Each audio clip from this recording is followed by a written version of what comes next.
through 46. വിശുദ്ധ മത്തായി എഴുതിയ സുവിശേഷം 25-ാം അധ്യായം 31 മുതൽ 46 വരെയുള്ള വാക്യങ്ങൾ. And for today's reading and reflection, a special theme has been decided by our church, that is, be awake for the glorious appearance of our Lord. കർത്താവിൻ്റെ മഹത്വ പ്രത്യക്ഷതയ്ക്കായുള്ള ഒരുക്കം എന്നുള്ളതാണ് ഇന്നത്തെ theme. When we go through this passage, Gospel according to Saint Matthew, chapter 25, verses 31 through 46.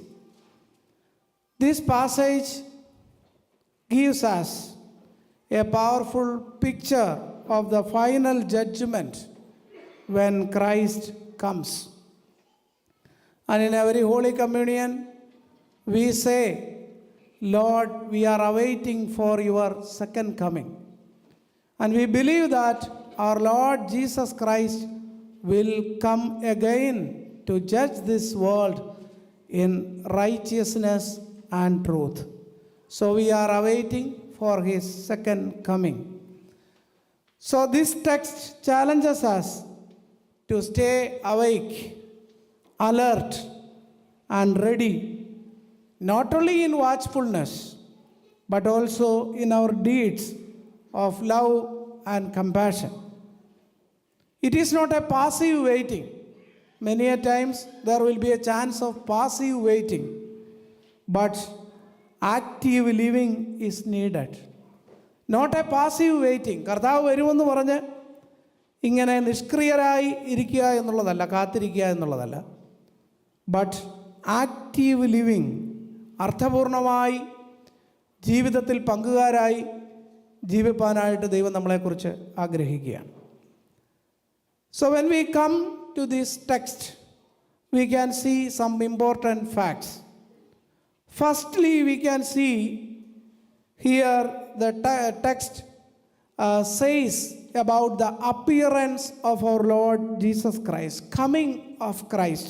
കർത്താവിൻ്റെ വരവിനെ കുറിച്ച് ഈ വേദഭാഗത്തിൻ്റെ ആദ്യത്തെ ഭാഗങ്ങളിലൊക്കെ രേഖപ്പെടുത്തിയിരിക്കുന്നു. മനുഷ്യപുത്രൻ തൻ്റെ തേജസ്സോടെ സകല വിശുദ്ധ ദൂതന്മാരുമായി വരുമ്പോൾ. So Christ coming will be visible, and it is a glorious coming. It is majestic. When we have already known that his first coming in humility, but his second coming in power and judgment. So we must live with a vision of eternity and preparing ourselves for his appearance. കർത്താവ് ഈ ലോകത്തിലേക്ക് വന്നു എന്നും അവൻ ശുശ്രൂഷ ചെയ്തു എന്നും തൻ്റെ അർത്ഥപൂർണമായ ശുശ്രൂഷയിലൂടെ ദൈവരാജ്യത്തിൻ്റെ പ്രവർത്തനത്തിലേക്ക് നമ്മളെ പങ്കുകാരാക്കിയെന്നും നാം ഉറച്ച് വിശ്വസിക്കുന്നു. തീർച്ചയായിട്ടും അവൻ പറഞ്ഞതുപോലെ തന്നെ he will come again. So we must live with a vision of eternity and preparing ourselves for his appearance. Acts of the Apostles chapter 1 verse 11 says, Galilee പുരുഷന്മാരെ, നിങ്ങൾ ആകാശത്തേക്ക് നോക്കി നിൽക്കുന്നത് എന്ത്? നിങ്ങളെ വിട്ട് സ്വർഗാരോഹണം ചെയ്ത ഈ യേശുവിനെ സ്വർഗത്തിലേക്ക് പോകുന്നവനായി നിങ്ങൾ കണ്ടതുപോലെ തന്നെ അവൻ വീണ്ടും വരും എന്ന് പറഞ്ഞു.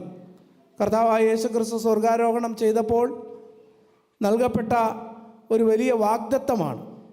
നിങ്ങൾ എന്തിനാണ് നോക്കി നിൽക്കുന്നത്? He will come again. So that is our belief. Appearance of our Lord Jesus Christ, a glorious coming and majestic entry of our Lord Jesus Christ. So we have to wait for his second coming.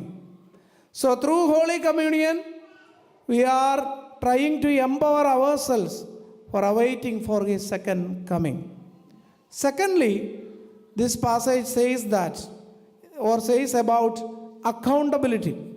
When we go through the verse 32 through 33, 32 and 33, we can see സകല ജാതികളെയും അവൻ്റെ മുമ്പിൽ കൂട്ടും. അവനവരെ ഇടയൻ ചെമ്മരിയാടുകളെയും കോലാടുകളെയും തമ്മിൽ വേർതിരിക്കുന്നത് പോലെ വേർതിരിച്ച് ചെമ്മരിയാടുകളെ തൻ്റെ വലത്തും കോലാടുകളെ തൻ്റെ ഇടത്തും നിർത്തും. So separation of people we can see here. So നമുക്ക് we have responsibility. We should have accountability in our life. കർത്താവ് വന്ന് കണക്കെടുക്കുമ്പോൾ നമ്മുടെ ജീവിതത്തെ അവൻ ശോധന ചെയ്ത് he will separate the people as shepherd separates the sheep from the goats. Sheep goats, 2 images ആണ് കർത്താവ് പറയുന്നത്, ചെമ്മരിയാടും കോലാടും. അത് it is a familiar image for listeners. In Palestine shepherds often grazed sheeps and goats together during the day, but night they had to be separated at the night time. പലസ്തീനിൽ സാധാരണ കാണുന്ന ഒരു സംഭവമാണ് ഈ ചെമ്മരിയാടുകളും കോലാടുകളും ഒരുമിച്ചാണ് മേയാനായിട്ട് ഇടയൻ കൊണ്ടുപോകുന്നത്. പകൽ മുഴുവൻ ഒരുമിച്ച് ഇങ്ങനെ മേയ്ക്കും, എന്നിട്ട് വൈകിട്ട് അതിനെ തമ്മിൽ വേർതിരിക്കേണ്ടത് ആവശ്യമാണ്. ആ ഒരു ഇമേജാണ് അവർക്ക് ഫെമിലിയറായിട്ടുള്ള ഒരു ഇമേജാണ് ഷീപ്സ് ആൻഡ് ഗോഡ്സ് എന്നുള്ളത്.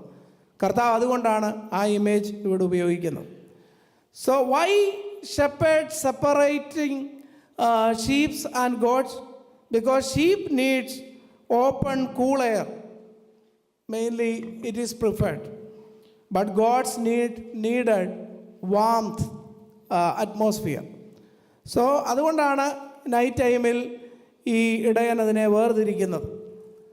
Symbolic meaning in the Bible, when we go through the Bible we can see its meaning. Sheep considered as the God's people follow the shepherd's voice. Gentle, they are gentle and they are obedient and they are dependent. Here they represent righteous people. നീതിമാന്മാരെ കുറിക്കാൻ ഉപയോഗിച്ചിരിക്കുന്ന പദമാണ് sheep. ഷീപ്പിൻ്റെ പ്രത്യേകത ഞാൻ പറഞ്ഞല്ലോ. Sheeps they always follow the shepherd's voice and they are gentle, obedient and dependent. But goats are different. They are stubborn, independent and unruly. And it could be aggressive, harder to control. അതിനെ നിയന്ത്രിക്കാൻ പ്രയാസമാണ്. ഒരുപക്ഷെ ഈ ഷീപ്പിനെ നിയന്ത്രിക്കുന്നത് പോലെ നിയന്ത്രിക്കാൻ പ്രയാസമാണ്. അത് ചിലപ്പോഴൊക്കെ വളരെ അഗ്രസീവായിട്ടുള്ള സ്വഭാവമുള്ളതാണ്. അനുസരണക്കേട് ചിലപ്പോഴെങ്കിലും അതിൽ വരാം. അത് ഇടയൻ്റെ വാക്ക് കേട്ട് അനുസരിക്കാതെ തികച്ചും ഒരു ഇൻഡിപെൻഡൻറ്റ് ലൈഫിനെ കുറിക്കുന്നതാണ് ഈ ഗോഡ്സ് എന്നുള്ള ബിബ്ലിക്കൽ ഇമേജ് പറഞ്ഞിരിക്കുന്നത്.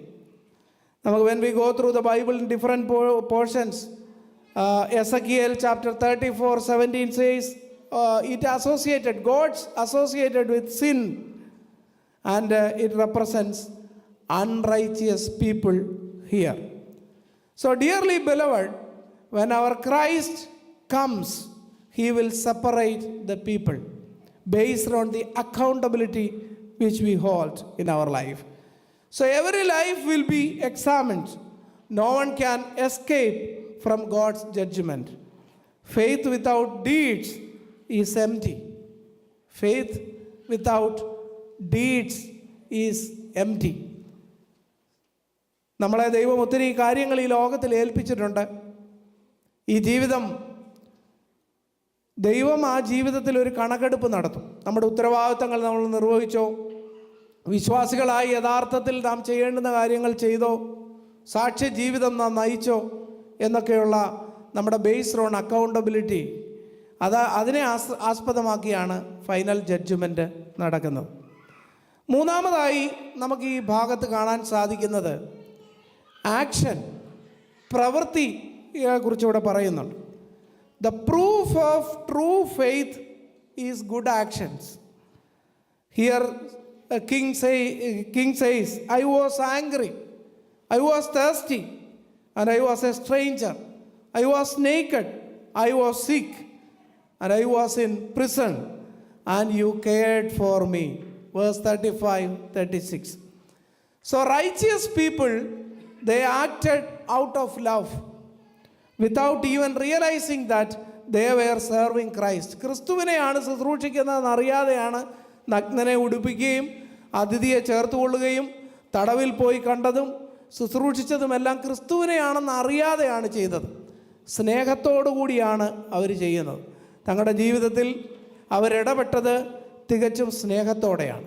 Compassionate action. So compassionate action always reflects our real Christian faith. So serving others is serving Christ himself. So dearly beloved in Christ, as we are going to partake in this Holy Communion, let us examine ourselves. ദൈവം എനിക്ക് തന്നിരിക്കുന്ന ഓപ്പർച്യൂണിറ്റീസും പൊട്ടൻഷ്യാലിറ്റീസും ടാലൻസും ഒക്കെ ഞാൻ എഫക്റ്റീവായിട്ട് ഉപയോഗിക്കുന്നുണ്ടോ? എൻ്റെ ജനനം മുതൽ ഈ സമയം വരെയും ദൈവം എത്രയോ വഴികളിലൂടെ എന്നെ നടത്തി.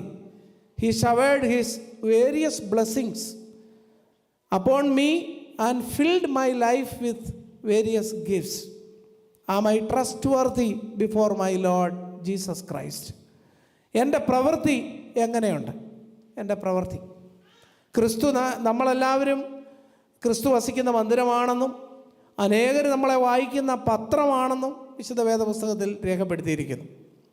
മറ്റുള്ളവർ നമ്മളെ വായിക്കുമ്പോൾ എന്താണ് നമ്മളിൽ നിന്ന് വായിക്കുന്നത്? നമ്മുടെ കുഞ്ഞുങ്ങൾ നമ്മളെ ഇവാലുവേറ്റ് ചെയ്യുമ്പോൾ നമ്മുടെ ജീവിതത്തിൻ്റെ ഒരു വില ഏത് തരത്തിലാണ് നിർണ്ണയിക്കപ്പെടുന്നത്? നാം ജീവിക്കുന്ന ചുറ്റുപാടിൽ നമ്മുടെ പ്രവൃത്തി എങ്ങനെയാണ് വിലയിരുത്തപ്പെടുന്നത് എന്നൊന്ന് ശാന്തമായിട്ട് ചിന്തിക്കണം. ഇവിടെ നീതിമാന്മാർ അവർ കർത്താവാണെന്ന് അറിഞ്ഞിരുന്നെങ്കിൽ ഒരു പക്ഷേ എന്തെങ്കിലും ശുശ്രൂഷിച്ചേനെ. പക്ഷേ അവർക്കറിയുകയില്ല. അവർ കർത്താവാണെന്ന് അറിയാതെ തന്നെയാണ് അവർ ശുശ്രൂഷിച്ചത്. കുറച്ചുകൂടി കൂടുതൽ ചിലപ്പോൾ ചെയ്തതെന്ന് വരാം. പക്ഷേ without knowing that is Christ they served others. അതാണ് അവർക്ക് ഈ റൈച്ചിയസ് പീപ്പിൾ, നീതിമാന്മാർ എന്നുള്ള പേര് വിളിക്കപ്പെടുവാനായിട്ടുള്ള യോഗ്യത. അതുകൊണ്ട് നമ്മുടെ ജീവിതത്തിൻ്റെ അനുഭവങ്ങളുടെ നടുവിൽ നാം മറ്റുള്ളവരെ ശുശ്രൂഷിക്കാൻ കിട്ടുന്ന അനുഭവങ്ങളെ അർത്ഥപൂർണ്ണമായിട്ട് ഉപയോഗിക്കേണ്ടത് ഏറ്റവും ആവശ്യമാണ്. മദർ തെരേസ നമുക്കെല്ലാവർക്കും അറിയാവുന്ന ഒരു മഹത് വ്യക്തിയാണല്ലോ.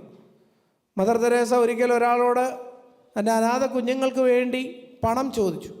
കൈ നീട്ടിയപ്പോൾ ആ പ്രമുഖനായ മനുഷ്യൻ മദർ തെരേസയുടെ കയ്യിൽ തുപ്പി കഴിഞ്ഞപ്പോൾ മദർ തെരേസ പറഞ്ഞു, എനിക്കുള്ളത് കിട്ടി, ഇനി എൻ്റെ കുഞ്ഞുങ്ങൾക്കുള്ളത് തരിക എന്ന് പറഞ്ഞു. പ്രിയപ്പെട്ടവരെ, നമ്മുടെ പ്രവൃത്തി ദൈവരാജ്യത്തിൽ എപ്പോഴും വിലയുള്ളതാണ്. Our action speaks louder than words. അതാണ് ഈ ഭാഗത്ത് രേഖപ്പെടുത്തിയിരിക്കുന്നത്. ഒരു കൂട്ടർ അർത്ഥപൂർണമായി പ്രവർത്തിക്കുന്നില്ല, വേറൊരു കൂട്ടർ പ്രവർത്തിക്കുന്നു. അവസാനത്തെ ജഡ്ജ്മെൻറ്റിലാണ് അവരറിയുന്നത്, അയ്യോ ഞങ്ങൾ അറിഞ്ഞില്ലല്ലോ അത്. ഉടനെ പറഞ്ഞു, നിങ്ങൾ ഈ ചെറിയവരിൽ ചെയ്യാഞ്ഞിടത്തോളമെല്ലാം എനിക്കാകുന്നു ചെയ്യാഞ്ഞത്. നീതിമാന്മാരോട് പറഞ്ഞു, നിങ്ങൾ ചെയ്തതെല്ലാം എനിക്കാകുന്നു ചെയ്തത്. Action is important. പ്രവൃത്തി ആണ് important. We are coming in this sanctuary and worshipping Lord Almighty, meditating the word of God. If you are not willing to reflect it in your life, it's useless. ഒരു പ്രയോജനവുമില്ലാത്ത ഒരനുഭവമായിരിക്കും. അതുകൊണ്ട് നമ്മുടെ വാക്കും പ്രവൃത്തികളും ഒരുപോലെ ആയിരിക്കാൻ എപ്പോഴും നാം ശ്രദ്ധിക്കേണ്ടത് ആവശ്യമാണ്. ഏറ്റവും അവസാനം ഈ വേദഭാഗം നമ്മളെ പഠിപ്പിക്കുന്നത് ഒരു റിവാർഡിനെ കുറിച്ചാണ്, ഒരു അവാർഡിനെ കുറിച്ചാണ്. ഇങ്ങനെയൊക്കെ ചെയ്യുമ്പോൾ ഒരു അവാർഡ് കിട്ടും എന്ന് ഇവിടെ പ്രത്യേകമായിട്ട് രേഖപ്പെടുത്തിയിരിക്കുന്നു. To the righteous come, you are blessed, inherit the kingdom prepared for you. രാജാവ് വലത്തുഭാഗത്തുള്ളവരോട്, എൻ്റെ പിതാവിനാൽ അനുഗ്രഹിക്കപ്പെട്ടവരെ, ലോകസ്ഥാപനത്തിന് മുൻപേ നിങ്ങൾക്കായിട്ട് ഒരുക്കപ്പെട്ടിരിക്കുന്ന രാജ്യം അവകാശമാക്കിക്കൊള്ളുവീൻ. ഒരു വലിയ അവാർഡ്, റിവാർഡാണ് അവർക്ക് കൊടുക്കുന്നത്. അൺറൈച്ചിയസ് പീപ്പിളിനോട് പറയുന്നു, ഡിപ്പാർട്ട് ഫ്രം മീ, ഞങ്ങളിൽ നിന്ന് ദൂരെ പോവുക, എന്നിൽ നിന്ന് പോകുക. Depart from me.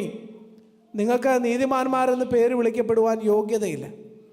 എന്നാൽ നീതിമാന്മാരോട് പറയുന്നു, you come and inherit the kingdom prepared for you. So, dearly beloved, reward is eternal life. Rejection is eternal separation. You must understand these two words, reward and rejection. Reward is the eternal life and rejection is the eternal separation. അവിടെ ഒരു സ്വാധീനവും സാധ്യമല്ല, അവിടെ ഒരു ഇടപെടലും സാധ്യമല്ല. Based on our accountability, based on our action, God will be judged us. God will judge us and God will examine us. And God will give reward to enter into the eternal life. Sometimes some people may be rejected. Rejection is eternal separation. So, dearly beloved, ഞാൻ എൻ്റെ പ്രസംഗം അവസാനിപ്പിക്കാനായിട്ട് പോവുകയാണ്. ഞാൻ നിങ്ങളോട് പറഞ്ഞത് കർത്താവിൻ്റെ രണ്ടാമത്തെ വരവിലെ ആസ്പദമാക്കിയുള്ള ഈ വേദഭാഗത്ത് gospel according to saint Matthew chapter 25 verses 31 through 46 ആണ് ഇന്ന് നമ്മൾ അല്പനേരം ധ്യാനിക്കാനായിട്ട് ശ്രമിച്ചത്. പ്രധാനമായിട്ട് ഞാൻ പറഞ്ഞത് അപ്പിയറൻസ്, കർത്താവിൻ്റെ രണ്ടാമത്തെ വരവ്. Second, accountability. And third one, action. Based on our action, final judgment will be happened. And last one, award. You can easily remember these words, appearance,